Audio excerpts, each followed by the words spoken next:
അപ്പോൾ ഇന്ന് നിങ്ങളോട് ചെയ്ത് നോക്കാൻ പറഞ്ഞിരുന്ന ആ മലയാളത്തിൻ്റെ ക്വസ്റ്റ്യൻസ് ആണ് ഇവിടെ കിടക്കുന്നത്. ചോദ്യങ്ങളും അതിന് എക്സ്പ്ലനേഷൻ നമുക്ക് നോക്കാം. മൂന്നാമത്തെ ചോദ്യം മുതലാണ് തുടങ്ങുന്നത്. വിണ്ടലം എന്ന് പറയുന്ന പദത്തിൽ വരുന്ന പ്രയോഗിച്ചിരിക്കുന്ന സന്ധി ഏതെന്നുള്ളതാണ്. നമുക്കറിയാം വിൺ പ്ലസ് തലം ആണ് എന്തായിട്ട് വരിക, വിണ്ടലമായിട്ട് വരിക. ഇവിടെ വിൺ എന്ന് പറയുന്ന പദത്തിലെ വി എന്ന് പറയുന്ന അക്ഷരം ഇവിടെ വന്നിട്ടുണ്ട്. പിന്നെ തലം എന്ന് പറയുന്ന ലെമ്മും ഇവിടെ കാണാം നമുക്ക്. അപ്പൊ അതൊക്കെ ക്യാൻസൽ ചെയ്ത് കളയാം. ഈ ഇൺ എന്ന് പറയുന്ന ആ ഒരു അക്ഷരമാണ് ഇവിടെ വിണ്ടലത്തിന്റെ ഇണ്ണായിട്ട് കിടക്കുന്നത്. അപ്പൊ ഇൺ പോയിട്ടും ഇവിടെ ഇണ്ണുണ്ട്. ബാക്കി താ മാറിയിട്ട് ടായാണ് വരുന്നത്. അതിന്റെ അർത്ഥം എന്താണ് പറയുന്നത്? ടാ എന്ന് പറയുന്ന അക്ഷരം മാറി അപ്പുറം ടാ വരികയാണ്. അങ്ങനെ ഒരു അക്ഷരം മാറിയിട്ട് മറ്റൊരു അക്ഷരം വന്നു ചേരുന്നതിന് പറയുന്ന പേരാണ് ആദേശ സന്ധി. അതായത് വിണ്ടലം എന്ന് പറയുന്ന ചോദ്യം എപ്പോഴും കാണാറുള്ളതാണ്. അതിനകത്ത് സന്ധി ഏതാണ്? ആദേശമാണ്. ഉത്തരം ഓപ്ഷൻ ബി ആണ്. അടുത്ത നാലാമത്തെ ചോദ്യം, മലയാളത്തിലെ ആദ്യത്തെ തനതു നാടകം ഏതാണെന്ന് ചോദിച്ചാൽ അതിന്റെ ഉത്തരം ഓപ്ഷൻ ഡി, കലിയാണ്. ഇത് ഓർത്തിരിക്കുന്നതിന് വേണ്ടി നമുക്കറിയാം, നാടകം കളി എന്ന് ഓർത്തിരുന്നാൽ മതി. നാടകം കളി, തനതു നാടകം കളി എന്ന് ഓർത്താൽ പിന്നെ അതെന്തായി, കലി അവിടെ നിങ്ങൾക്ക് കിട്ടും. അത് സെറ്റായെന്ന് വിചാരിക്കണു. അടുത്തൊരു ചോദ്യം, എട്ടാമത്തെ, മുട്ടയിട്ട കോഴിക്ക് എരിവറിയാം എന്ന ഒരു ശൈലി കൊണ്ട് എന്താണ് അർത്ഥമാക്കുന്നത്? അത് ഡയറക്റ്റ് നോക്കിയാൽ നിങ്ങൾക്ക് കിട്ടും. അനുഭവിച്ചവർക്ക് ബുദ്ധിമുട്ട് മനസ്സിലാകുമെന്നാണ് അതിന്റെ അർത്ഥം. എന്താ പറയാ, എന്ത് കാര്യമാണെങ്കിലും അനുഭവിച്ച ആൾക്കാർക്ക് അതിന്റെ ബുദ്ധിമുട്ട് മനസ്സിലാകൂ എന്നുള്ളതാണ്. ഓപ്ഷൻ എ ആണ് അതിന്റെ ഉത്തരം. അടുത്ത ചോദ്യം, ഒമ്പതാമത്തെ ചോദ്യമാണ്, ഫോക്ലോർ നിഘണ്ടു രചിച്ചത് ആരാണ്? ഫോക്ലോർ നിഘണ്ടു രചിച്ച ആളുടെ പേര് MV വിഷ്ണു നമ്പൂതിരി എന്നാണ്. ഓപ്ഷൻ ഡി ആണ് അതിന്റെ ഉത്തരമായിട്ട് വരിക. അത് ഓർത്തിരിക്കുക. ഫോക്ലോർ നിഘണ്ടു രചിച്ച ആളുടെ പേരെന്താണ്? MV വിഷ്ണു നമ്പൂതിരിയാണ്. അടുത്ത ചോദ്യം, കണ്ണീർ എന്ന പദത്തിലെ സന്ധി കണ്ടെത്താൻ. പത്താമത്തെ ചോദ്യമാണ്. കുറച്ചു മുന്നേ പറഞ്ഞ പോലെ തന്നെ എൻ്റെ ഉത്തരം ഏതാണ്? ആദേശമാണ്. കാരണം കൺ പ്ലസ് നീർ ആണ് എന്തായിട്ട് മാറുക? കണ്ണീർ ആയിട്ട് മാറുക. ഇവിടുത്തെ കായുണ്ട്, ഇവിടുത്തെ കായുണ്ട്, ഇവിടെ ഇറുണ്ട്, ഇവിടെ ഇറുണ്ട്, ഇവിടെ എന്നതിന് പകരം നമുക്ക് എന്തുണ്ട്? ഇവിടെ നായുണ്ട്. ആ നായിലെ വീണ്ടും ഈ നീ എന്ന് പറയുന്ന ആ ഒരു ദീർഘം നമുക്ക് അവിടെ വന്നിട്ടുണ്ട്. അപ്പൊ ഈ ഇന്നും ഇവിടെ നായും മാറിപ്പോയി. ഇനി ഇവിടെ നിങ്ങൾ നോക്കി, ഈ നാ മാറിയിട്ട് പിന്നെ ആര് വന്നേക്കുവാണ്? നാ മാറിയിട്ട് നാ വന്നേക്കുവാണ്. അതുകൊണ്ട് ഇത് ഏതാണ്? ആദേശ സന്ധിയാണ്. ആദേശമാണ്. ഓർത്തിരിക്കുക. എന്റെ മൃഗയാസ്മ. അപ്പൊ ഇതിന്റെ ഉത്തരം ഏതാണ്? ഓപ്ഷൻ പത്താമത്തിന്റെ ഉത്തരം ഓപ്ഷൻ ബി, ആദേശമാണ്. 11ാമത്തെ ചോദ്യം, എന്റെ മൃഗയാസ്മരണകൾ ആരുടെ ആത്മകഥയാണ്? ഇവിടെ നിങ്ങൾ നോക്കി, എന്റെ മൃഗം എന്നുള്ള ഒരു ഓപ്ഷൻ ഉണ്ടെങ്കിൽ, അതായത് ഇവിടെ നിങ്ങൾ നോക്കിയോ, ഇതിന്റെ ഉത്തരം വരുന്ന ഓപ്ഷൻ സി, കേരളവർമ്മ വലിയ കോയിത്തമ്പുരാനാണ്. ഇവിടെ നിങ്ങൾ മൃഗം എന്നുള്ള രീതിയിൽ ഇവിടെ കോഴീനെ ഉണ്ടെന്ന് ഓർത്തിരിക്കുകയാണെങ്കിൽ എൻ്റെ മൃഗയാസ്മരണകൾ ആരുടെയാണെന്ന് ഓർത്തിരിക്കാം? കേരളവർമ്മ വലിയ കോയിത്തമ്പുരാന്റെ ആണെന്നുള്ള കാര്യം അവിടെ നിങ്ങൾക്ക് ഓർത്തിരിക്കാം. ഉത്തരം വരുന്നത് ഓപ്ഷൻ സി ആണ്. അടുത്ത് പറഞ്ഞ പടപ്പാളയങ്ങൾ എന്ന് പറയുന്നത് നമ്മൾ വിഗ്രഹിച്ച് എഴുതി കഴിഞ്ഞാൽ പടപ്പാളയങ്ങൾ എന്താണ്? പടയ്ക്കുള്ള പാളയങ്ങളെയാണ് എന്തെന്ന് പറയുന്നത്? പടപ്പാളയങ്ങൾ എന്ന ഒറ്റ വാക്കുകൊണ്ട് അർത്ഥമാക്കുന്നത്. വിഗ്രഹിക്കുക എന്ന് പറഞ്ഞിട്ടുണ്ടെങ്കിൽ ചില വാക്കുകൾ നമ്മൾ ഒറ്റയായിട്ട് പറയും. പക്ഷെ അതിൻ്റെ ഉള്ളിൽ ഉള്ള കാര്യം എന്താണെന്ന് നമ്മൾ മനസ്സിലാക്കുന്നതിനാണ് വിഗ്രഹിക്കുക എന്ന് പറയാം. എക്സാമ്പിൾ പറയാണ് തീവണ്ടി, അല്ലേ? നമുക്കറിയാവുന്നൊരു കാര്യമാണ് തീവണ്ടി. ഈ തീവണ്ടി എന്ന് കേൾക്കുമ്പോൾ തന്നെ ഇതിൻ്റെ ഉള്ളിലെ അർത്ഥം എന്താണ്? ഇതിൻ്റെ ഉള്ളിൽ നമുക്ക് കിട്ടുന്ന അർത്ഥം എന്താണ്? അല്ലെ, എന്തുകൊണ്ടാണ് തീവണ്ടി എന്ന് പേര് വരാനുള്ള കാരണം? അല്ലേ, തീയാൽ ഓടപ്പെടുന്ന വണ്ടിയാണ്, അല്ലേ? ഓടപ്പെടുന്ന വണ്ടിയാണ് ഏത് പേരിൽ അറിയപ്പെടുന്നത്? തീവണ്ടി എന്ന പേരിൽ അറിയപ്പെടുന്നത്. അപ്പൊ ഇതുപോലെയാണ് വിഗ്രഹിക്കുക എന്നതുകൊണ്ട് അർത്ഥമാക്കുന്നത്. അപ്പൊ അതിന്റെ ഉത്തരം 12ാമത്തെ ഉത്തരം ഓപ്ഷൻ സി ആണ്. അടുത്ത ചോദ്യം 17ാമത്തെ ചോദ്യമാണ്, ഒരു കേരളീയൻ എഴുതിയ ആദ്യത്തെ കേരള ചരിത്രം ഏതാണെന്ന് ചോദിച്ചാൽ അത് നമ്മുടെ തുഫത്തുൽ മുജാഹുദ്ദീൻ ആണ്. കേരള ചരിത്രത്തിലെ ആദ്യത്തെ തന്നെ പുസ്തകമാണ് ഏത്? തുഫത്തുൽ മുജാഹുദ്ദീൻ. ഇത് ആരാ എഴുതിയെന്നറിയോ? ഇത് ഷെയ്ഖ് സൈനുദ്ദീൻ ആണ് എന്തെഴുതിയത്? ഈ പറയുന്ന തുഫത്തുൽ മുജാഹുദ്ദീൻ എന്ന് പറയുന്ന ആ ഒരു ചരിത്രം എഴുതി. അത് പോർച്ചുഗീസുകാരും അതുപോലെ തന്നെ കോഴിക്കോട് സാമൂതിരിയുമായിട്ടുള്ള ആ യുദ്ധങ്ങളെ കുറിച്ചാണ് ഈ പറയുന്ന ഷെയ്ഖ് സൈനുദ്ദീൻ തുഫത്തുൽ മുജാഹുദ്ദീൻ എഴുതിയിരിക്കുന്നത്. അതൊന്ന് ഓർത്തിരിക്കുക. ഇവിടെ നിങ്ങൾ ഈ മുജാഹുദ്ദീന്റെ ജാ എടുത്തിട്ട് ഇവിടെ ഷെയ്ഖുമായി ബന്ധപ്പെട്ട നമുക്ക് എന്താ, ഷാർജ ഷെയ്ഖ്, ഇവിടെ ജാ കണ്ടോ? ഷാർജ ഷെയ്ഖ് എന്ന് അവിടെ നിങ്ങൾക്ക് ഓർത്തിരിക്കാവുന്നതാണ്. അപ്പൊ അത് ഓർത്തിരിക്കുക. അടുത്തത്, ഗതി പ്രയോഗിക്കാത്ത വാക്യം ഏത് എന്ന് ചോദ്യം 22ാമത്തെ ചോദ്യമാണ്. ഗതി എന്ന് പറഞ്ഞാൽ എന്താണെന്നറിയാം? ഇവിടെ കണ്ടോ, ചിരിച്ചുകൊണ്ട്, ഇത് ഗതിയാണ്. യുദ്ധത്തിൽ നിന്ന്, കണ്ടോ, ഇത് എന്താണ്? ഗതിയാണ്. അത് പോരെന്ന്, കണ്ടോ, ഇവിടെ എന്ന് പറയുന്ന സാധനങ്ങൾ, അല്ലെങ്കിലോ കൊണ്ട് എന്നൊക്കെ പറയുന്ന സാധനങ്ങൾ നമ്മൾ എന്ത് പറയാം? ഗതി എന്ന് പറയാ. അപ്പൊ ഓപ്ഷൻ ബിയിലും സിയിലും ഡിയിലും എന്ത് പ്രയോഗിച്ചിട്ടുണ്ട്? ഗതി പ്രയോഗിച്ചിട്ടുണ്ട്. അപ്പൊ നമുക്ക് ഗതി പ്രയോഗിക്കാത്ത ഒരേ ഒരു വാചകമേ ഉള്ളൂ. ആ വാചകമാണ് ഏത്? മോരും മുതിരയും തമ്മിൽ എന്തില്ല? ചേരില്ല. മോരും മുതിരയും ചേരില്ല. അതിന്റെ ഉത്തരം വരുന്ന ഓപ്ഷൻ എ ആണ്. ഗതി പ്രയോഗിക്കാത്ത വാക്യമാണ് 22. 23ാമത്തെ ചോദ്യം നിങ്ങൾ നോക്കി. താഴെ കൊടുത്തിരിക്കുന്ന വാക്യത്തിൽ കർമ്മം ഏതാണ്? എന്താണ് കർമ്മം എന്ന് പറഞ്ഞിട്ടുണ്ടെങ്കിൽ നമുക്കറിയാം കർത്താവുണ്ട്, കർമ്മമുണ്ട്, പിന്നെ എന്തുണ്ട്? ക്രിയയുണ്ട്. ശരിയല്ലേ? കർത്താവ്, കർമ്മം, ക്രിയ. ഇതിനകത്ത് നമ്മൾ പറയുവാണെങ്കിൽ കർമ്മം എന്ന് പറഞ്ഞിട്ടുണ്ടെങ്കിൽ കർത്താവ് ചെയ്യുന്ന ക്രിയയുടെ ഫലം അനുഭവിക്കുന്ന ആളെയാണ് എന്ത് പറയുക? കർമ്മം എന്ന് പറയുക. ഞാൻ എന്താ പറഞ്ഞേ? കർത്താവ് ചെയ്യുന്ന പ്രവൃത്തിയുടെ ഫലം ചെന്ന് ചേരുന്നത് ആരിലാണോ അയാളെയാണ് എന്ത് പറയുന്നത്? കർമ്മം എന്ന് പറയാം. ഇവിടെ നിങ്ങൾ നോക്കിക്കേ, കരയുന്ന കുഞ്ഞിനെ അമ്മ താരാട്ടുപാടി ഉറക്കി എന്നാ പറയുക. ഇവിടെ കർത്താവ് എന്ന് പറയുന്ന അമ്മയാണ്. കാരണം എന്താണ്? അമ്മയാണ് ഇവിടെ ക്രിയ ചെയ്യുന്നത്. അമ്മ എന്ത് ക്രിയ ചെയ്യണേ? താരാട്ടു പാടുകയാണ്. താരാട്ടുപാടി ഉറക്കി എന്ന് പറയുന്ന ക്രിയയാണ് ആര് ചെയ്യുന്നത്? അമ്മ ചെയ്യുന്നത്. അപ്പൊ താരാട്ടുപാട്ട് കേട്ട് ഉറങ്ങുന്ന ആളാരാണ്? കുഞ്ഞാണ്. അതുകൊണ്ട് കുഞ്ഞാണ് എന്ത് ഇവിടെ എന്തായിട്ട് വരിക? നമ്മുടെ കർമ്മമായിട്ട് വരിക. അപ്പൊ ഓർത്തിരിക്കുക, കർത്താവുണ്ട്, കർമ്മമുണ്ട്, ക്രിയയുണ്ട് എന്നുള്ള കാര്യത്തോട് നിങ്ങൾ ഓർത്തിരിക്കുക. അപ്പൊ ഇതിന്റെ ഉത്തരം ഏത്? ഓപ്ഷൻ ബി, കുഞ്ഞിനെ എന്നുള്ളതാണ്. കർമ്മണി പ്രയോഗത്തിന് ഉദാഹരണം ഏതാണ്? കർമ്മണി എന്ന് പറയുന്ന പ്രയോഗം വേറെ ഒന്നുമല്ല, മറ്റൊരാൾ ചെയ്യുന്നത്. നമ്മൾ കുറച്ചു മുന്നേ പറഞ്ഞല്ലോ അല്ലെ, കർമ്മം എന്ന് പറഞ്ഞാൽ എന്താണ്? അതായത് കർത്താവ് ചെയ്യുന്ന അല്ലെ, കർത്താവ് ചെയ്യുന്ന ക്രിയയുടെ ഫലം അനുഭവിക്കുന്ന ആളെയാണ് എന്ത് പറയാ? കർമ്മം എന്ന് പറയാ. അപ്പൊ നിങ്ങൾ ഇവിടെ നോക്കുവാണെങ്കിൽ ഇവിടെ പാമ്പ് എലിയെ പിടിച്ചു എന്ന് പറയുമ്പോൾ പാമ്പ് എന്തുണ്ട്? ക്രിയ ചെയ്യുന്നുണ്ട്. അതായത് കർത്താവ് അവിടെയുണ്ട്. പാട്ട് കേട്ടു എന്ന് പറയുമ്പോൾ നമ്മൾ എന്താണ്? പാട്ടാണ് അവിടെ കേൾക്കുന്നത്. കേൾക്കാൻ ഒരു സാധനമുണ്ട്. ശരിയല്ലേ? പാവങ്ങൾ പീഡിപ്പിക്കപ്പെടുന്നു എന്ന് പറയുമ്പോൾ നിങ്ങളൊന്ന് ആലോചിച്ച് നോക്കിയേ. ഇവിടെ കൃത്യമായിട്ട് നമുക്കറിയാം ഒരാൾ ചെയ്യുന്ന ഒരു സാധനത്തിന്റെ ഫലം എന്ത് ചെയ്യാണ്? ഇവിടെ വന്നു ചേരുകയാണ്. അപ്പൊ ഇതുകൊണ്ട് പാവങ്ങൾ അവരെന്ത് ചെയ്യാണ്? അവർ മറ്റുള്ളവർ പീഡിപ്പിക്കപ്പെടുകയാ. അപ്പൊ വേറൊരാളാണ് ഇവിടെ എന്ത് ചെയ്യുന്നത്? ക്രിയ ചെയ്യുന്നത്. കർത്താവ് വേറെയുണ്ട്. പക്ഷേ ഇവിടെ നമ്മൾ പറയുന്നത് തുടങ്ങുന്നത് എന്ത് വെച്ചിട്ടാണ്? കർമ്മം വെച്ചിട്ടാണ്. അതുകൊണ്ട് ഓപ്ഷൻ സി ആണെന്ത്? കർമ്മണി പ്രയോഗമായിട്ട് വരുന്നത്. അടുത്ത് നോക്കുക, ശരിയായ രൂപം ഏത്? 91ാമത്തെ ക്വസ്റ്റ്യൻ ആണ്. ഇത് പലപ്പോഴും ചോദിക്കാറുള്ള ജീവശവം എന്നാ പറയുക. ജീവശവമല്ല, ഇതൊക്കെ തെറ്റാ. ജീവശവം, ജീവശവം, ജീവശവം ഇതൊക്കെ തെറ്റാണ്. ഏതാണ് ശരിയായ വാക്ക്? ജീവശവം എന്നുള്ളതാണ് എന്ത്? ശരിയായ വാക്ക് എന്നുള്ള കാര്യം ഓർത്തിരിക്കുക. അടുത്തത് 92ാമത്തെ ചോദ്യം. സഹിതം എന്ന വാക്കിന്റെ വിപരീത പദം എഴുതാനാണ് പറഞ്ഞേക്കണേ. നമുക്ക് എല്ലാവർക്കും കോമൺ ആയിട്ട് അറിയാവുന്ന ഒരു വാക്കാണ് സഹിതം. സഹിതത്തിന്റെ ഓപ്പോസിറ്റ് എന്താണ്? രഹിതമാണ്. ഇത് പ്രത്യേകിച്ച് നിങ്ങൾക്കൊരു ബുദ്ധിമുട്ട് വരാൻ സാധ്യതയില്ല. ഇത് രഹിതമാണ് എന്നുള്ള കാര്യം ഓർത്തിരിക്കുക. പറയുന്ന ആൾക്ക് നമ്മൾ പറയുന്ന ഒറ്റപ്പദം ഏതാന്ന്? പറയുന്ന ആൾക്ക് നമ്മൾ എന്താ പറയുക? വക്താവ് എന്നാണ് പറയുക. അതൊക്കെ നിങ്ങൾക്ക് അറിയാവുന്ന കോമൺ ആയിട്ട് കിട്ടേണ്ട ക്വസ്റ്റ്യൻ ആണ്. അത് വക്താവാണ്. 94ാമത്തെ ചോദ്യം നോക്കി. സ്ട്രൈക്ക് ബ്രേക്കർ എന്ന് പറയുന്ന ഇംഗ്ലീഷ് വാക്യത്തിന് അല്ലെങ്കിൽ വാചകത്തിന് സമാനമായ മലയാള ശൈലി അതെന്താണ്? കരിങ്കാലിയാണ്. ഓപ്ഷൻ സി, കരിങ്കാലി. എന്താ കരിങ്കാലി എന്ന് പറഞ്ഞിട്ടുണ്ടെങ്കിൽ ഒരു സ്ഥാപനത്തിലോ മറ്റു കാര്യങ്ങളിലോ എല്ലാ ആൾക്കാരും ഒരു സ്ട്രൈക്കോ മറ്റോ നടക്കുന്ന സമയത്ത് അവിടെയുള്ള ഒരാൾ മാത്രം അതിൽ പങ്കെടുക്കാതെ ജോലിക്ക് പോകുന്ന ഒരു അവസ്ഥ, അതിനെയാണ് നമ്മൾ സ്ട്രൈക്ക് ബ്രേക്കർ അല്ലേ. സ്ട്രൈക്ക് അങ്ങനെ വരുമ്പോൾ എന്ത് സംഭവിക്കും? ആ സമരം പൊളിഞ്ഞു പോകും. സ്ട്രൈക്ക് ബ്രേക്കർ, കരിങ്കാലി എന്നുള്ള കാര്യം നിങ്ങൾ ഓർത്തിരിക്കുക. ഓപ്ഷൻ സി ആണ് അതിന്റെ ഉത്തരം. 95 ജലം എന്ന് പറയുന്നതിന്റെ പര്യായ പദം ഏതാണെന്ന് ചോദിക്കുകയാണ്. ഇവിടെ നീരജമുണ്ട്, മരന്തമുണ്ട്, അമ്പുദം ഉണ്ട്. ഇതിന്റെയൊക്കെ നിന്ന് മാറി നിന്ന് ഓപ്ഷൻ ഡി, അപ്പ് എന്ന് പറഞ്ഞാൽ എന്താണ്? ജലമാണ്. ഓർത്തിരിക്കുക, അപ്പ് എന്ന് പറഞ്ഞാൽ എന്താണ്? ജലമാണ് എന്നുള്ള കാര്യം അവിടെ ഓർത്തിരിക്കുക. ഓപ്ഷൻ ഡി ആണ്.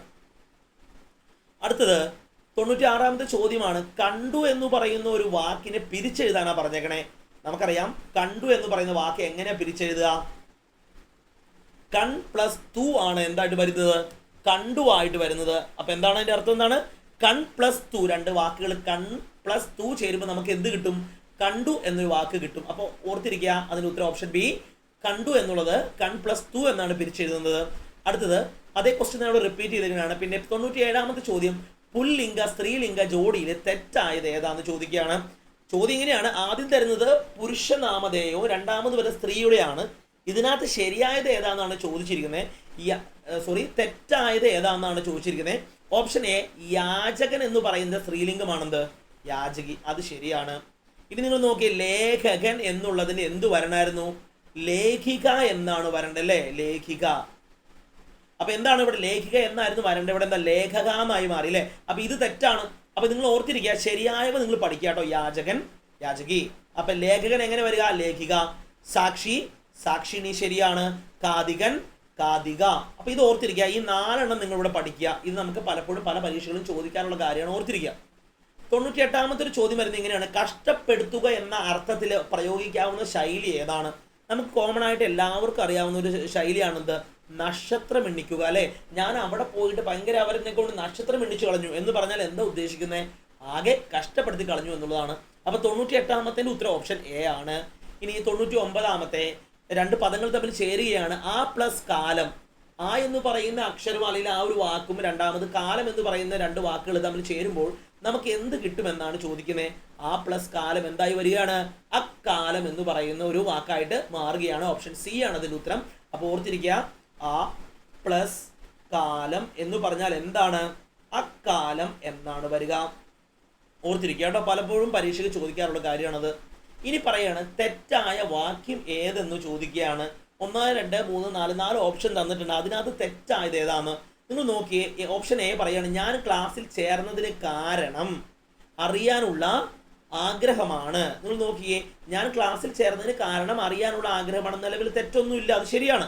ഞാൻ ക്ലാസ്സിൽ ചേർന്നതിന് കാരണം, ഇവിടെ നിങ്ങൾ കാരണം അറിയാനുള്ള ജിജ്ഞാസ കൊണ്ടാണ്. ഇതാണ് തെറ്റ്. കാരണം എന്താണെന്നറിയോ? അറിയാനുള്ള ആഗ്രഹത്തിനെയാണ് നമ്മൾ എന്തു പറയുക? ജിജ്ഞാസ എന്ന് പറയുക. അപ്പൊ പിന്നെ 2 തവണ അറിയാനുള്ള ജിജ്ഞാസയുടെ ആവശ്യമുണ്ടോ നമുക്ക്? ഇല്ലല്ലോ, അല്ലെ? അപ്പൊ ഓപ്ഷൻ ബി എന്താണ്? ബി ആണ് തെറ്റായിട്ടുള്ളത്. ബാക്കിയെല്ലാം ശരിയാണ് എന്നുള്ള കാര്യം നിങ്ങളോട് മനസ്സിലാക്കി വെക്കുക. ഇനി വീണ്ടും അടുത്ത സെറ്റ് തുടങ്ങുകയാണ്. ചോദ്യം നമ്പർ 1 തുടങ്ങുന്നത്. ചുവടെ തന്നിരിക്കുന്നവയിൽ തെറ്റായ പദം ഏത്? തെറ്റായ പദം എന്ന് പറയുമ്പോൾ അടിമത്തം, അത് ശരിയാണ്. കവയിത്രി എന്ന് പറയുന്ന വാക്ക് ശരിയാണ്. ഐകകണ്ഠ്യേന, ഈ 3 വാക്കുകളും ശരിയാണ്. പിന്നെ ആരാണ്? ചുവപ്പെന്നല്ല, പിന്നെ എന്തെന്നാ പറയുക? ചെമപ്പ് എന്നാണ് പറയുക കേട്ടോ. ചെമപ്പ്, അത് ഓർത്തിരിക്കുക. അതെന്താണ്? ചെമപ്പ് എന്നാണ് എന്ന് ഓർത്തിരിക്കുക. അപ്പൊ തെറ്റായ വാക്ക് ചോദിച്ച ഓപ്ഷൻ ഡി, ചുവപ്പ് എന്ന് പറയുന്നതാണ് തെറ്റായ വാക്ക്. ഇനി തെറ്റായ പദം ഏതാണെന്ന് കണ്ടെത്താൻ വേണ്ടി അടുത്തൊരു ക്വസ്റ്റ്യൻ ഉണ്ട്. നിങ്ങൾ നോക്കിയേ. ചെലവ് ശരിയാണ്. ചന്ദന തൈലം ശരിയാണ്. ഉദ്ധാനം ശരിയാണ്. ഐതിഹ്യം എന്ന് പറയുന്ന വാക്കാണ് ഇവിടെ തെറ്റ്. എന്താണെന്നറിയോ? ഐതിഹ്യം എന്നാ പറയൂ. ഐതിഹ്യം എന്തില്ല, നമ്മൾ പറയത്തില്ല. അപ്പൊ അതാണ് അവിടുത്തെ തെറ്റാനുള്ള കാരണം. അടുത്ത് തന്നിരിക്കുന്നതിൽ ശരിയായ പദങ്ങൾ ഏതെല്ലാം എന്ന് ചോദിക്കുകയാണ്. തന്നിരിക്കുന്നതിൽ ഏതൊക്കെയാണ് ശരിയായ പദങ്ങൾ? നിങ്ങൾ നോക്കിയാൽ നിങ്ങൾക്ക് അറിയാം. മടയൻ എന്ന് പറയുന്നത് ശരിയാണ്.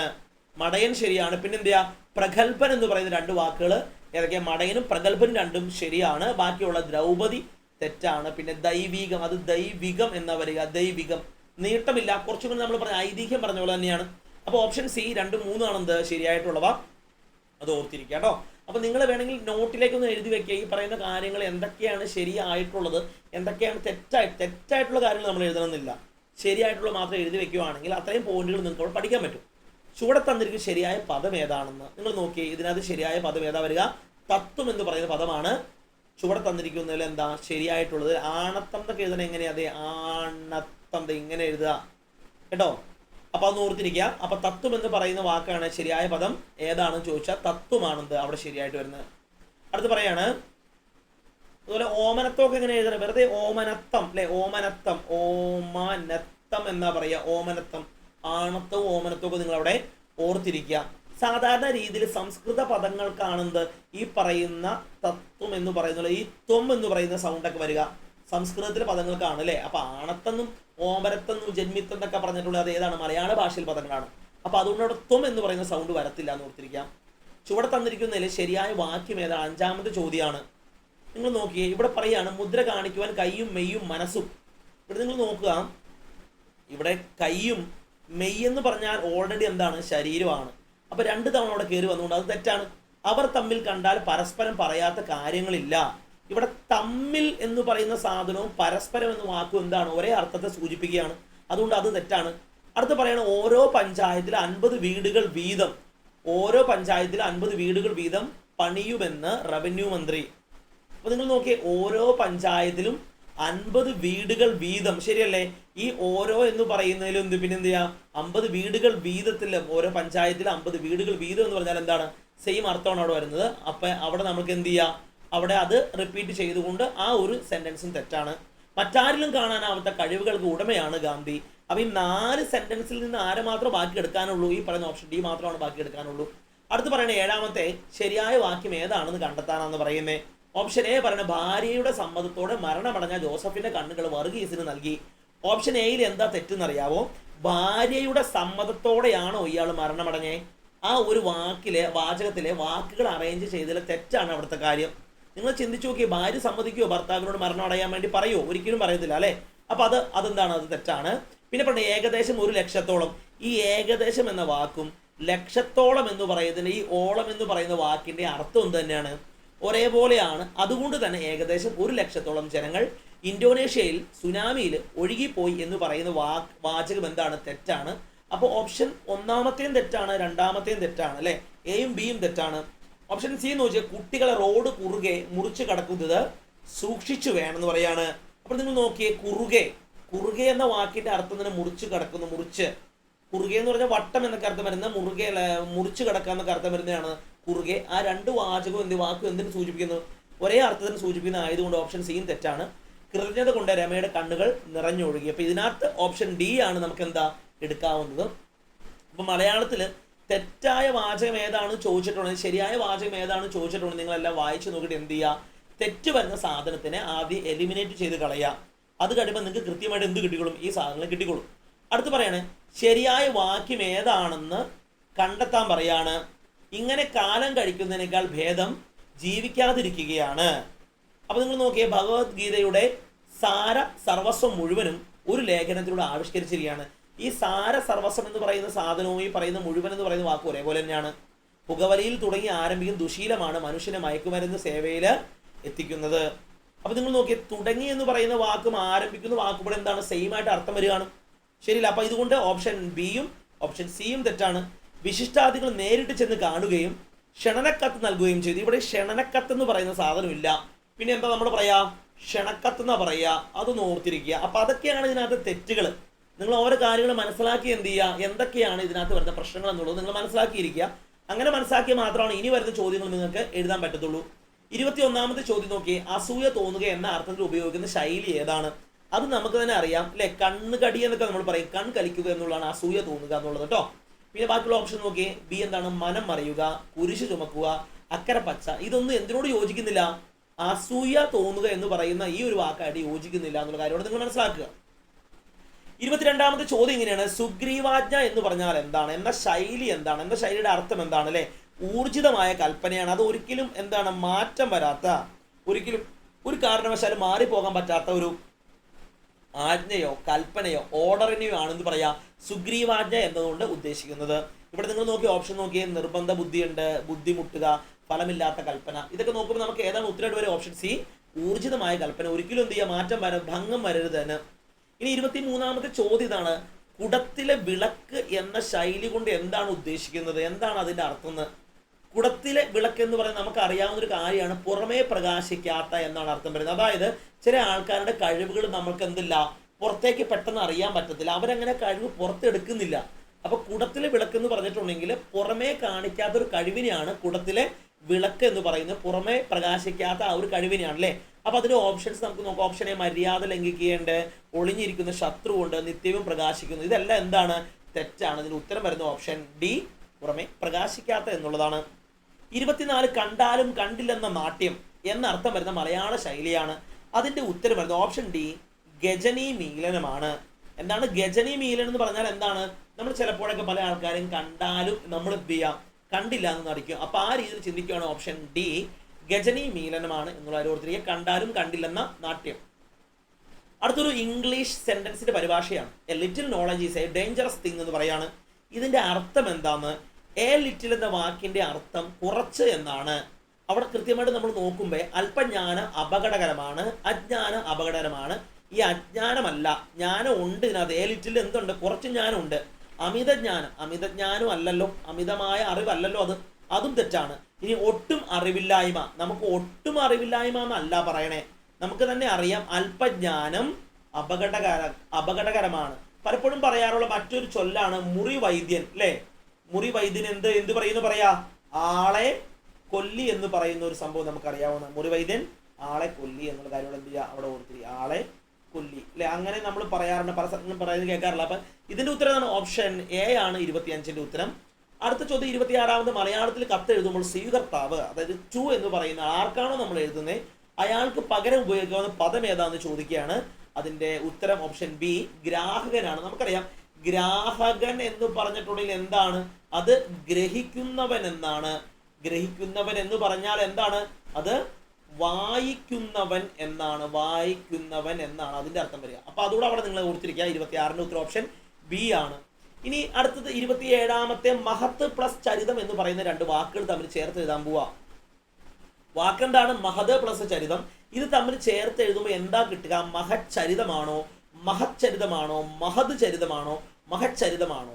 സാധാരണ രീതിയിൽ നിങ്ങൾ ഓർത്തിരിക്കുക, സാധാരണ മഹച്ചരിതം കേൾക്കുമ്പോൾ നമുക്ക് മഹച്ചരിതം ഇതൊക്കെയാണെന്നൊക്കെ തോന്നും. എന്നാൽ അത് തെറ്റാണ്. മഹത് പ്ലസ് ചരിതം, മഹത് പ്ലസ് ചരിതം എന്ന് പറഞ്ഞാൽ അത് എന്തായിട്ട് മാറുക? മഹചരിതമായിട്ടാണ് മാറുക എന്നുള്ള കാര്യം നിങ്ങൾ ഓർത്തിരിക്കുക കേട്ടോ. മഹചരിതം. അപ്പോൾ അതിന് ഉത്തരവാണ് 27ാമത്തിന് ഉത്തരം ഓപ്ഷൻ എ ആണ്. 28ാമത്തെ ചോദ്യം, ദുർഗതി എന്ന പദം പിരിച്ചെഴുതിയാൽ എങ്ങനെയാണ് പിരിച്ചെഴുതിയാൽ ശരിയായത് ഏതാണ്? അല്ലേ, ദുർഗതി എന്ന് പറഞ്ഞിട്ടുണ്ടെങ്കിൽ അതെന്താ വരിക? ദു പ്ലസ് ഗതിയാണ്. നമ്മൾ ദുഃഖം എന്നൊക്കെ എഴുതില്ലേ, ദുഃഖം, ഈ രണ്ട് സാധനം ഇവിടെ ഇങ്ങോട്ടില്ലേ, ഇതേപോലത്തെ സാധനമാണ് ദുർഗതിയിൽ വരിക. ദു പ്ലസ് ഗതിയാണ് എന്ത്? ഓപ്ഷൻ സി, ദുർഗതി എന്നുള്ള കാര്യം നിങ്ങളോട് ഓർത്തിരിക്കുക. അടുത്ത ചോദ്യം 31ാമത്തെ, മൂവന്തി എന്ന പദം ശരിയായിട്ട് പിരിച്ചെഴുതാൻ. മൂവന്തിയിലെ, മൂവന്തി എന്നൊക്കെ നമ്മൾ കേട്ടല്ലോ, മൂവന്തി താഴ്വരയിൽ വെന്തുരുകും എന്നൊക്കെ പറഞ്ഞൊരു പാട്ടൊക്കെ ഉണ്ടല്ലേ. അപ്പൊ അതേപോലെ ചിന്തിക്കുവാണ്, മൂവന്തി എന്ന് പറയുന്ന മൂ അന്തി, അതായത് മൂ പ്ലസ് അന്തിയാണെന്ത്? മൂവന്തി എന്ന് പറയുന്നത്. ഓപ്ഷൻ ബി, മൂ പ്ലസ് അന്തിയാണ്. അപ്പൊ അത് ഓർത്തിരിക്കുക. 3 പ്ലസ് അന്തി എന്താ അവിടെ? മൂവ് പ്ലസ് അന്തി. ഇതൊക്കെ എത്തരം തെറ്റാണ്. ഏതാണ് ശരിയായിട്ടുള്ള വാക്യം ഏതാണ്? മൂ പ്ലസ് അന്തിയാണ്. ഓപ്ഷൻ ബി ആണ് 31ാമത്തേതിന്റെ ഉത്തരം. 32ാമത്തെ ചോദ്യം, മനസാക്ഷി എന്ന പദം ശരിയായിട്ട് പിരിച്ചെഴുതാൻ പറയാ. എന്താ പറയണത്? മനസാക്ഷി. ഈ മനസാക്ഷിക്ക് ഒരു പ്രത്യേകതയുണ്ട്. മന പ്ലസ്, കണ്ടോ ഈ ഒരു രണ്ട് സാധനം കണ്ടോ, ഈ രണ്ട് കുത്തുകൾ പോലെ, ഈ മന പ്ലസ് സാക്ഷിയാണ് എന്ത്? മനസാക്ഷി. മന പ്ലസ്, ഈ രണ്ട് സായുടെ സൗണ്ട് മാറാനാണ് രണ്ട് കുത്തുകൾ നമ്മൾ ഇവിടെ എഴുതിക്കണേ. അപ്പൊ മന സാക്ഷിനെ നമ്മൾ എങ്ങനെ പിരിച്ചെഴുതും എന്ന് പറഞ്ഞേ. ഇത് എങ്ങനെയാണ്? മന പ്ലസ് സാക്ഷി എന്നാണ് ഇതിന്റെ ഉത്തരം വരിക. അത് ഓർത്തിരിക്കുക കേട്ടോ. മന പ്ലസ് സാക്ഷി. അപ്പൊ 32ാമത്തെ ഉത്തരം ഓപ്ഷൻ സി ആണ്. അടുത്തൊരു ചോദ്യം വരുന്നത് 33ാമത്തെ, സ്വാഗതം എന്ന പദം പിരിച്ചെഴുതിയിരിക്കുന്നത് ശരിയായത് ഏതാണ്? സ്വാഗതം എന്ന വാക്കിന്റെ അർത്ഥം, ഈ സ്വാ എന്ന് പറയുന്നത് സൂചിപ്പിക്കുന്ന സു എന്നുള്ള രീതിയിലാണ്, സന്തോഷത്തോടെയുള്ള. സു പ്ലസ് ആഗതം, അതാണെന്ത്? സ്വാഗതം. ഓപ്ഷൻ എ ആണ്. സു പ്ലസ് ആഗതമാണെന്ത്? സ്വാഗതം എന്നുള്ള കാര്യം നിങ്ങളോട് ഓർത്തിരിക്കുക. 34ാമത്തെ, ചുവടെ പറയുന്നതിൽ തെറ്റായ ജോഡി ഏതാണ്? എന്താണ് തെറ്റായേക്കണേ എന്നുള്ളല്ലേ? സത്യ പ്ലസ് ഗ്രഹം. സത്യ പ്ലസ് ഗ്രഹമാണ് എന്തായിട്ട് വരുന്നത്? സത്യാഗ്രഹമായിട്ട് വരുന്നത്. അവിടെ ശരിയാണത്. സത്യ പ്ലസ് ഗ്രഹം, സത്യാഗ്രഹം. നീ പ്ലസ് ശങ്കം, ഇതെന്തിന്റെ അർത്ഥം എന്താ? നിശങ്കം എന്നാ വരിക. അത് ഈ രണ്ട് കുത്തുകൾ മാറിക്കഴിഞ്ഞാൽ പിന്നെ അത് ഇരട്ടിക്കും. എന്താണോ അപ്പുറം വരുന്ന ആ സാധനം ഇരട്ടിക്കും. നമ്മൾ കുറച്ചു മുന്നേ പറഞ്ഞ പോലെ തന്നെ നീ പ്ലസ് ശങ്കം എന്താണ്? നിശങ്കമാണ്. ആ പ്ലസ് ദേഹം, അദ്ദേഹം, ഇത് ശരിയാണ്. സത്യാഗ്രഹം ശരിയാണ്, നിശങ്കം ശരിയാണ്, അദ്ദേഹവും ശരിയാണ്. പിന്നെ എന്താ അവിടെ വ്യത്യാസമുള്ളേ? ദുർഗതി, ദുർ പ്ലസ് ഗതിയാണ് ദുർഗതി. ഈ എഴുതിയേക്കണ തെറ്റാണ്. കുറച്ചു മുന്നേ നമ്മൾ ഇവിടെ എന്ത് പറഞ്ഞിട്ടുണ്ട്? അവിടെ ഇവിടെ ദുർഗതിനെ കുറിച്ച് നമ്മൾ കൃത്യമായിട്ട് ഇവിടെ പറഞ്ഞിട്ടുണ്ട്. അപ്പൊ അതേ ചോദ്യം തന്നെയാണ് താഴെ വന്നിരിക്കുന്നത്. അപ്പൊ ഓപ്ഷൻ ഡി ആണ് ഇതിനകത്ത് തെറ്റായ ജോഡികൾ. നിങ്ങളൊന്ന് ആലോചിച്ച് നോക്കിയേ, നമ്മളൊരു ചോദ്യം പറയുമ്പോൾ 1, 2, 3 ഫാക്ട് നമുക്ക് അല്ലാണ്ട് കിട്ടുവാണ്. അല്ലാണ്ട് ശരിയായ കാര്യങ്ങൾ നിങ്ങൾക്ക് നോട്ടിലേക്ക് എഴുതി വെച്ച് പഠിക്കാൻ വേണ്ടി എന്തൊക്കെ കിട്ടി? ഇവിടെ സത്യാഗ്രഹം എങ്ങനെയാണ് പിരിച്ചെഴുതണമെന്ന് കിട്ടി. പിന്നെ വേറെന്താണ്? നിശങ്കം എന്ന് പറയുന്ന സാധനത്തിന് എങ്ങനെ പിരിച്ചെഴുതാമെന്ന് കിട്ടി. പിന്നെ അദ്ദേഹം എങ്ങനെ പിരിച്ചെഴുതാമെന്ന് നിങ്ങൾക്ക് കിട്ടിയിട്ടുണ്ട്. ഇത്രയും കാര്യങ്ങൾ നിങ്ങൾ കൃത്യമായിട്ട് പഠിക്കുക. ഇത് നമുക്ക് എക്സ്ട്രാ കിട്ടുന്ന ബോണസ് ആണ് അവിടെ കിട്ടുന്നത്. അപ്പൊ അതുകൊണ്ട് തന്നെ അതിന് ഉത്തരം കിട്ടിയെന്ന് വിചാരിച്ച ഓപ്ഷൻ ഡി ആണ്. ദുർ പ്ലസ് ഗതി ദുർഗതിയാണ്. ഇനി 35ാമത്തെ ചോദ്യം, സർവ പ്ലസ് അംഗം. സർവ പ്ലസ് അംഗം എന്ന് പറയുന്ന സാധനം ചേർത്ത് സർവാംഗം, എല്ലാ അംഗങ്ങളും ഉൾപ്പെടെ എന്നുള്ള അർത്ഥത്തിൽ വരുന്ന സർവാംഗം. സർവ പ്ലസ് അംഗം സർവാംഗമാണ്. അപ്പൊ അതൊന്ന് ഓർത്തിരിക്കുക. ബാക്കിയുള്ള എല്ലാം തെറ്റാണല്ലോ. ഇംഗം എന്ന് പറയുന്നത് ഇതൊക്കെ ഓൾറെഡി തെറ്റാണ്. അല്ലെ, ഈ രണ്ട് ഇംഗത്തിൽ നമുക്ക് ഓപ്ഷനിൽ തന്നെ ഓപ്ഷൻ സി, ഓപ്ഷൻ ഡി നമുക്ക് ഒഴിവാക്കി കളയാം. പിന്നെ സർവ പ്ലസ് അംഗം അത് സർവാംഗമാണ്. അത് മാത്രം ഓർത്തിരിക്കുക. അപ്പൊ ഇതൊക്കെ എന്താണ്? പിരിച്ചെഴുതുന്നതിലേക്ക് നിങ്ങൾക്ക് എന്ത് ചെയ്യാൻ വേണ്ടി ബുക്കിലേക്ക് നോട്ടിലേക്ക് എഴുതി വെക്കുവാണ്. ഈ പറയുന്ന കാര്യങ്ങളൊക്കെ നമുക്ക് എക്സ്ട്രാ കിട്ടുന്ന പോയിന്റ് ആണ്. അപ്പൊ ഈ ഒരു ക്വസ്റ്റ്യൻ പേപ്പറിൽ നിന്ന് കിട്ടിയ കുറേ കാര്യങ്ങൾ നമുക്ക് പഠിക്കാനുണ്ട്. അത് എഴുതി വെക്കുക, പഠിക്കുക. അപ്പൊ അതിന് ഉത്തരം ഓപ്ഷൻ ബി ആണ് 35ന്റെ. ഇനി 36ാമത്തെ ചോദ്യം, എതിർലിംഗ പദങ്ങളിൽ തെറ്റായ ജോഡി ഏതാണ്? കുറച്ചു മുന്നേ നമ്മൾ ഇതുപോലൊരു കണക്ക് ചെയ്തിരുന്നു. കണക്കല്ല, മലയാളത്തിന്റെ ക്വസ്റ്റ്യൻ ചെയ്തിരുന്നു. എതിർലിംഗ പദത്തില് തെറ്റായത് ഏതാണെന്നാണ് ഇവർ ചോദിക്കുന്നത്. അപ്പോൾ നമുക്കറിയാം ചോദ്യം ഓപ്ഷൻ എയിൽ പറയും ജനകൻ ജനനി, നമുക്കറിയാവുന്നതാണ്. അമ്മ അച്ഛൻ എന്ന് പറയുന്ന രീതിയിൽ, അച്ഛൻ അമ്മ എന്ന് പറയുന്ന രീതിയിൽ ജനകൻ ജനനി, പരിത്യാഗി പരിത്യാഗിനി, ഗൃഹനാഥൻ ഗൃഹണി. ഇനി ഗോപനാണെങ്കിലോ അത് ഗോപി എന്നുള്ളത് എന്താണ് അവിടെ തെറ്റാണ്. നമുക്ക് ഈ പറയുന്ന മൂന്നെണ്ണം ഓർത്തിരിക്കുക. ജനകനും ജനനിയും നമുക്ക് അറിയാവുന്നതാണ്. പരിത്യാഗിയും പരിത്യാഗിനി, കണ്ടോ നീ കണ്ടോ, ഇത് ഓർത്തിരിക്കുക. ഗൃഹനാഥൻ ഗൃഹണി. അപ്പൊ ആദ്യത്തെ ഓപ്ഷൻ എ ബി സി എന്നിവ ശരിയാണ്. ഓപ്ഷൻ ഡി ആണ് അവിടെ തെറ്റു വരുന്നത്. അടുത്തൊരു ചോദ്യം എന്താണെന്ന് വെച്ചാൽ അധ്യാപകർ, കുട്ടികൾ എന്നീ പദങ്ങൾ ഏത് വിഭാഗത്തിൽ പെടുന്നു എന്ന് ചോദിക്കണേ. ഇത് പുല്ലിംഗമാണോ, അലിംഗമാണോ, സ്ത്രീലിംഗമാണോ, ഉഭയലിംഗമാണോ? നിങ്ങളൊന്ന് ആലോചിച്ച് നോക്കിയേ. ഈ അധ്യാപകർ എന്ന് പറയുന്ന പേര് കേൾക്കുമ്പോൾ അത് ടീച്ചർ, അതായത് അധ്യാപകർ നമ്മളെ പഠിപ്പിക്കുന്ന അധ്യാപകരാണ്. ഇത് സ്ത്രീയാണോ പുരുഷനാണോ എന്ന് ഈ പേര് കേട്ടാൽ നമുക്കറിയാവോ?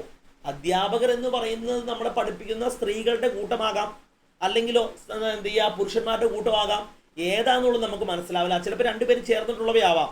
അപ്പൊ അധ്യാപകർ എന്ന് പറയുമ്പോൾ നമുക്ക് കൃത്യമായിട്ട് അതിന് സ്ത്രീ എന്നോ പുരുഷനോ തിരിക്കാൻ പറ്റുന്നില്ലെങ്കിൽ അതിന് പറയുന്ന പേരാണ് അലിംഗം എന്ന് പറയും. ഇതിന് പറയുന്ന പേരെന്താണ്? അലിംഗം. അതായത് ഒന്നുകൂടെ പറയാം. ഇവിടെ കുട്ടികൾ നിങ്ങൾ നോക്കിക്കേ. എനിക്ക് 2 കുട്ടികളാണെന്ന് പറയുമ്പോൾ നിങ്ങൾ എന്ത് വിചാരിക്കുന്നു? അല്ലെ നിങ്ങൾക്ക് മനസ്സിലാവോ എനിക്ക് 2 ആൺകുട്ടികളാണെന്ന് മനസ്സിലാവോ? അല്ലെങ്കിൽ എനിക്ക് 2 പെൺകുട്ടികളാണെന്ന് മനസ്സിലാവോ? അല്ലെങ്കിൽ ഒരു ആണും ഒരു പെണ്ണും ആകാൻ പാടില്ലേ? അപ്പൊ അതെന്താന്ന് വെച്ചിട്ടുണ്ടെങ്കിൽ നമുക്കൊരു കുട്ടികൾ എന്ന് പറയുന്നത് ബഹുവചനമാണ്.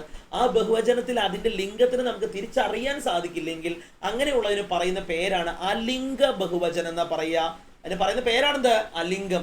അപ്പൊ അലിംഗം എന്ന് പറഞ്ഞിട്ടുണ്ടെങ്കിൽ നമ്മൾ ഉദ്ദേശിക്കുന്നത്?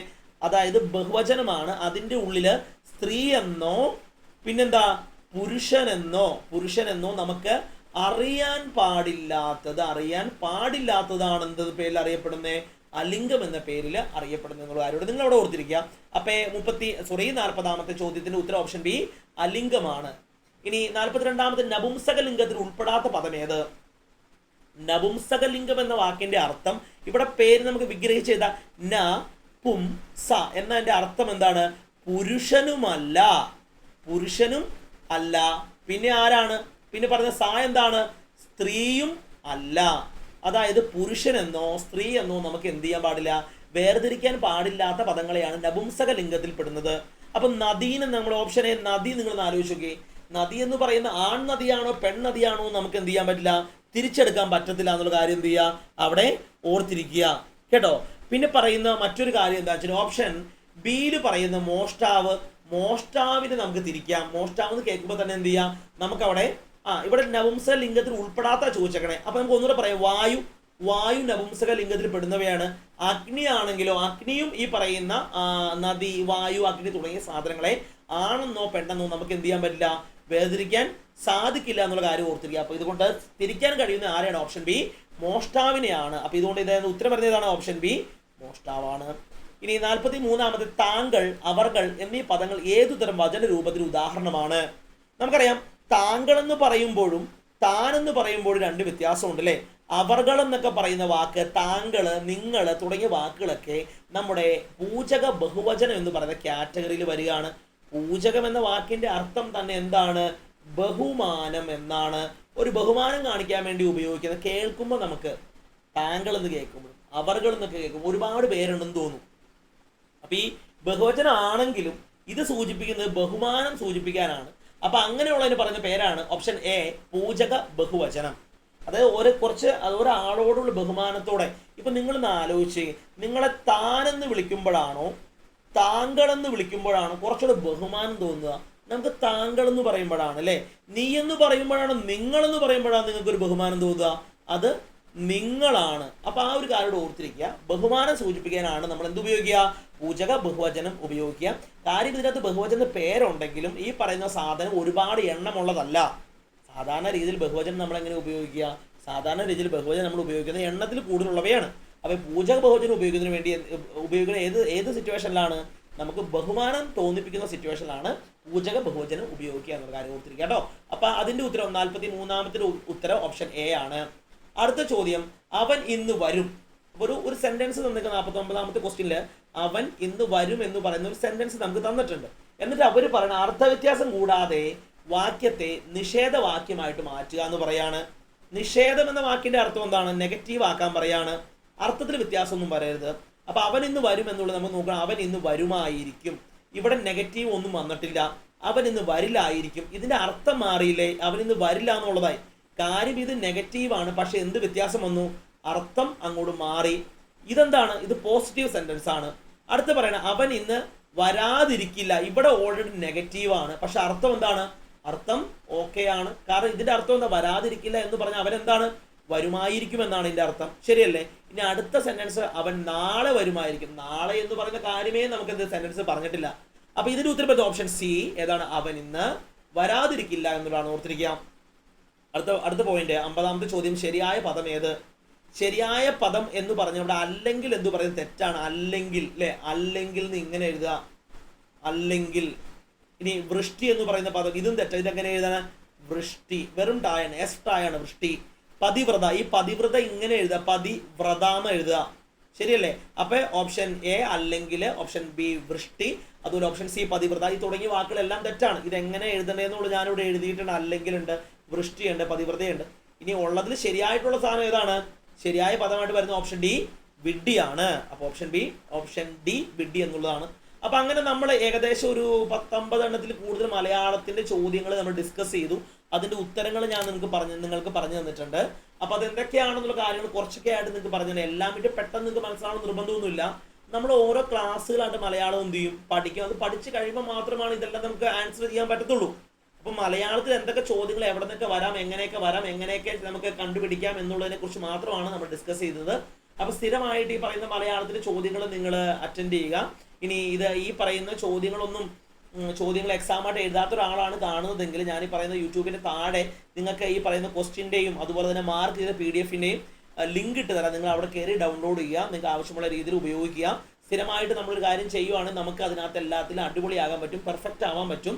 മലയാളമാണെങ്കിലും ഇംഗ്ലീഷ് ആണെങ്കിലും കണക്കാണെങ്കിലും ഏതാണെങ്കിലും സ്ഥിരമായിട്ട് നിങ്ങൾ എന്ത് ചെയ്യുക? പ്രാക്ടീസ് ചെയ്ത് നല്ലപോലെ നിങ്ങൾക്ക് എന്ത് ചെയ്യുക? അടിപൊളിയായിട്ട് പരീക്ഷയിൽ നല്ല രീതിയിൽ മാർക്ക് സ്കോർ ചെയ്യാൻ പറ്റും. അപ്പോൾ സ്ഥിരമായിട്ട് നിങ്ങൾ എന്ത് ചെയ്യുക? ഈ പറയുന്ന ചാനൽ കാണുകയോ അല്ലെങ്കിൽ ഈ പറയുന്ന നമ്മുടെ യൂട്യൂബ് ചാനൽ സബ്സ്ക്രൈബ് ചെയ്യുകയോ അല്ലെങ്കിൽ വാട്സപ്പ് ഗ്രൂപ്പിൽ അംഗമാവുകയോ ചെയ്തിട്ടുണ്ടെങ്കിൽ നിങ്ങൾക്ക് സ്ഥിരമായിട്ട് പറയുന്ന കാര്യങ്ങൾ കിട്ടുന്നതായിരിക്കും. അപ്പോൾ നിങ്ങൾ നല്ലപോലെ എന്ത് ചെയ്യുക? പഠിക്കാൻ ശ്രമിക്കുക. പറയുന്ന കാര്യങ്ങൾക്ക് അതിൻ്റെതായ വാല്യൂ ഉൾക്കൊണ്ടുകൊണ്ട് തന്നെ നിങ്ങൾക്ക് ആവശ്യമുള്ള നോട്ടുകൾ എഴുതി വെച്ച് പഠിക്കുക.